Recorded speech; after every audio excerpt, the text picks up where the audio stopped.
মেয়েদের হাইমেন বা সতীচ্ছদ পর্দা নিয়ে একটা পোস্ট ফেসবুকে ছড়িয়ে পড়ছে, যেখানে বহুল প্রচলিত মেডিকেল টেক্সট বইয়ের রেফারেন্স দিয়ে বলা হচ্ছে যে 99% হাইমেন ছিঁড়ে যায় সহবাস করার কারণে, এবং পরামর্শ দেওয়া হচ্ছে যে বাসরাতে যদি দেখেন রক্তপাত হয়নি তবে বুঝে নেবেন সেই নারী পূর্বে সহবাস করেছে। এই ভিডিওতে মেয়েদের ভার্জিনিটি পরীক্ষা করার প্রচলিত পদ্ধতিগুলো নিয়ে আলোচনা করব, রেফারেন্স সহ বুঝিয়ে বলবো এগুলো কতটুকু নির্ভরযোগ্য। একজন মেয়ে ভার্জিন বা কুমারী কিনা সেইটা বোঝার জন্য চিকিৎসা বিজ্ঞানে বা সামাজিকভাবে 3টা পদ্ধতি প্রচলিত ছিল, এখনও কোথাও কোথাও আছে। সেই 3টা পদ্ধতি প্রথমে ছোট করে বুঝিয়ে বলি। 1 নম্বর পদ্ধতি হলো 2 ফিঙ্গার টেস্টিং। নারীদের যোনিপথে 2 আঙ্গুল ঢোকানো হয় এবং আঙুল দিয়ে বোঝার চেষ্টা করা হয় যোনিপথ কতটুকু টাইট, কতটুকু চাপা বা প্রশস্ত, 2 আঙ্গুল সহজে ঢুকে যাচ্ছে নাকি 1 আঙ্গুল ঢুকছে ইত্যাদি। একজন নারী নিয়মিত সহবাস করেন কিনা তা এই পরীক্ষার মাধ্যমে ডাক্তাররা নির্ধারণ করার চেষ্টা করতেন। সাধারণত রেপ কেসে এই পরীক্ষাটা করা হতো, এখনও কিছু কিছু জায়গায় করা হয়। 2 নম্বর হলো হাইমেন ইন্সপেকশন।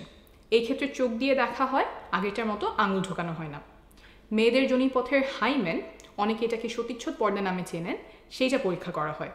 হাইমেনে কোনো ছেঁড়া আছে কিনা, থাকলে কোথায় ছেঁড়া, হাইমেনের আকার কেমন, মুখ কতটুকু বড়, এইসব দেখে বোঝার চেষ্টা করা হয় মেয়েটি আগে কখনো সহবাস করেছিল কিনা। 3 নম্বরটা হলো প্রথম সহবাসের রক্তপাত। অনেকের ধারণা যে নারী কুমারী হলে সহবাসে রক্তপাত হবে, সেজন্য বাসরাতে অনেকে সাদা চাদর বিছিয়ে দেন যাতে রক্তের দাগ ভালোভাবে বোঝা যায় বউ কুমারী কিনা সেই পরীক্ষাটা যাতে হয়ে যায়। এই যে 3টা পদ্ধতি বললাম, এগুলো কতটুকু নির্ভরযোগ্য? আসলে কি এগুলো ব্যবহার করে বোঝা যায় একজন নারী কুমারী কিনা? এই পরীক্ষাগুলো নিয়ে সর্বশেষ মেডিকেল সায়েন্স কি বলে তা এখন বুঝিয়ে বলবো। প্রথমেই আসি 3 নম্বর উপায়ে, প্রথম সহবাসে রক্তপাত। 100 জন নারীর উপরে করা একটা গবেষণায় দেখা গেছে যে 44 জনেরই প্রথম সহবাসে রক্তপাত হয়নি। সংখ্যাটা কিন্তু কম না, প্রায় অর্ধেকের কাছাকাছি নারীর প্রথম সহবাসে রক্তপাত হয়নি। এমনকি কোনো ব্যথাও হয়নি 32 জনের। এমন আরও গবেষণা আছে যাতে দেখা গেছে প্রথম সহবাসে সবার রক্তপাত হয় না। রক্তপাত হওয়া এবং না হওয়া দুইটাই স্বাভাবিক। কারো কারো ক্ষেত্রে যোনিপথ পিচ্ছিল না হওয়ার কারণে বা জোর করে পুরুষাঙ্গ ঢোকানোর কারণে যোনিপথের দেয়াল ছিঁড়ে যায়, ফলে রক্তপাত হয়। এরপর আসি 2 নম্বর উপায়, হাইমেন ইন্সপেকশন বা সতীচ্ছদ পর্দা দেখে বোঝা যায় কিনা নারী কুমারী। এটার ব্যাপারে হয়তো অনেকেই শুনেছেন, সহবাস করলে মেয়েদের যোনিপথের পর্দা ফেটে যায়, আর তাহলে তো ওটা দেখলেই বোঝা যাওয়ার কথা যে সে সহবাস করেছে কিনা। অনেকেই মনে করেন হাইমেন এমন, এইভাবে যোনিপথের মুখ আটকে রাখে, সহবাস করলে পর্দাটা এমনভাবে ফেটে যায়, তাহলে ভালো করে দেখলেই বোঝা যাওয়ার কথা যে নারী কুমারী কিনা। আমেরিকায় 36 জন গর্ভবতী টিনেজারদের ওপরে একটা গবেষণা করা হয়। তাদের হাইমেন এবং গোপনাঙ্গ দেখে ডাক্তার নির্ণয় করার চেষ্টা করেন যে তারা পূর্বে সহবাস করেছে কিনা। 36 জনের মধ্যে মাত্র 2 জনের ক্ষেত্রে ডাক্তার বুঝতে পেরেছিলেন যে তারা আগে সহবাস করেছে, অথচ 36 জনই গর্ভবতী, অর্থাৎ বাকিরা সহবাস করেছিলেন কিন্তু তাদের হাইমেন দেখে বোঝা যায়নি। অনেকেই মনে করতে পারেন হাইমেন দেখে বোঝা না যাওয়ার কারণ কি? যদি এমন ছেঁড়া হয় তাহলে তো দেখেই বোঝা যাওয়ার কথা, কিন্তু আসলে হাইমেন এমন শক্ত কোনো পর্দা না। হাইমেন বা সতীচ্ছদ পর্দা কিছুটা এমন ইলাস্টিক, সংকোচন প্রসারণ বা বড় ছোট হতে পারে, আর এই হাইমেন থাকে যোনিপথের চারপাশ ঘিরে। আর যোনিপথের দেয়ালগুলো কিছুটা রাবার মতো ইলাস্টিক, ছোট বড় হতে পারে, এত বড় হতে পারে যে এই রাস্তা দিয়ে জন্মের সময় বাচ্চা বের হয়। তো এই যোনিপথ ঘিরে যে পর্দার মতো থাকে হাইমেন, সেইটাও বড় ছোট হয়। এই পর্দাটা অনেক রকম হতে পারে, এক একজনের এক এক দিকে খাঁজ থাকে, ভাঁজ থাকে, আর মেয়েদের জন্মের আগেই তার হাইমেনে ফুটো থাকে। বড় হলে সেই ফুটো দিয়ে মাসিকের সময় রক্ত বের হয়।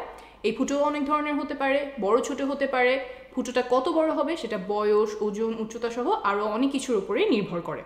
আবার সহবাস ছাড়াও অনেক কারণে হাইমেনে টান পড়তে পারে বা এক অংশ চিড়ে যেতে পারে, যেমন খেলাধুলা, আঘাত পাওয়া, তারপর মাসিকের সময় ট্যাম্পন ব্যবহার করা ইত্যাদি। এই সব কারণে হাইমেন দেখেই নিশ্চিতভাবে বলা সম্ভব না একজন নারী পূর্বে সহবাস করেছিলেন কিনা। এখানে বলে রাখা ভালো যে কারো কারো জন্মের সময় হাইমেনে ফুটো নাও থাকতে পারে। মেডিকেলের ভাষায় এটাকে আমরা বলি ইমপারফেক্ট হাইমেন, সেটা 1000-এ 1 বা তার চেয়েও কম হয়, তখন ছোট একটা সার্জারি করে হাইমেনে ফুটো করা হয়। এখন বলছি 1 নম্বর উপায় নিয়ে, 2 ফিঙ্গার টেস্ট। এই পরীক্ষাটা কোনো বৈজ্ঞানিক ভিত্তি ছাড়াই চিকিৎসা বিজ্ঞানে ঠাঁই পায়। উপমহাদেশের অনেকগুলো মেডিকেল টেক্সট বই এই পরীক্ষার কথা লেখা আছে, সেই সব পড়ে ডাক্তাররাও অনেকদিন এই পরীক্ষা করতেন। এই মন গড়া অবৈজ্ঞানিক পরীক্ষা বন্ধ করতে বিভিন্ন দেশে এটাকে ব্যান করা হয়। ভারতে এটা ব্যান করা হয়েছে 2013 সালে, বাংলাদেশে 2018 সালে এবং পাকিস্তানে 2021 সালে। তাহলে বোঝা গেল যে এই 3 উপায়, 2 ফিঙ্গার টেস্ট, সতীচ্ছদ পর্দা বা রক্তপাত, কোনোটা দিয়েই কুমারিত্ব বোঝা যায় না। তাহলে আসলে কি কোনো নির্ভরযোগ্য বৈজ্ঞানিক উপায় আছে যার মাধ্যমে বোঝা যায় নারী আগে সহবাস করেছে কিনা? না, নাই। তারপরেও দুর্ভাগ্যজনকভাবে কিছু মেডিকেলের বইতে এখনও এসব পদ্ধতি লেখা হয়, মেডিকেলের ছাত্রদেরকে শেখানো হয় রেপ কেসে নারীদের পরীক্ষার অংশ হিসেবে। যেমন প্রফেসর রেড্ডির লেখা ফরেন্সিক মেডিসিনের বই, যেখান থেকে উদ্ধৃতি দিয়ে ভাইরাল ফেসবুক পোস্টে কুমারিত্ব নিয়ে অবৈজ্ঞানিক দাবি করা হয়েছে। এখন আপনি বলতেই পারেন যে মেডিকেলের টেক্সট বুক আমি ভুল বললেই তো হলো না, যিনি লিখেছেন তিনি তো একজন বিশেষজ্ঞ, আমার রেফারেন্স কি? বিশ্ব স্বাস্থ্য সংস্থা বা WHO, United Nations human rights, UN women, এই সংস্থাগুলোর বিশেষজ্ঞ প্যানেল বলছেন যে প্রফেসর রেড্ডির লেখা ফরেন্সিক মেডিসিনের বই সহ আরও কিছু বই ভার্জিনিটি টেস্টিং নিয়ে অনির্ভরযোগ্য এবং অবৈজ্ঞানিক উপায় শেখান। তারা আহ্বান জানিয়েছেন যেন এইসব বইতে চিকিৎসা বিজ্ঞানের সর্বশেষ তথ্যগুলো তুলে ধরা হয়।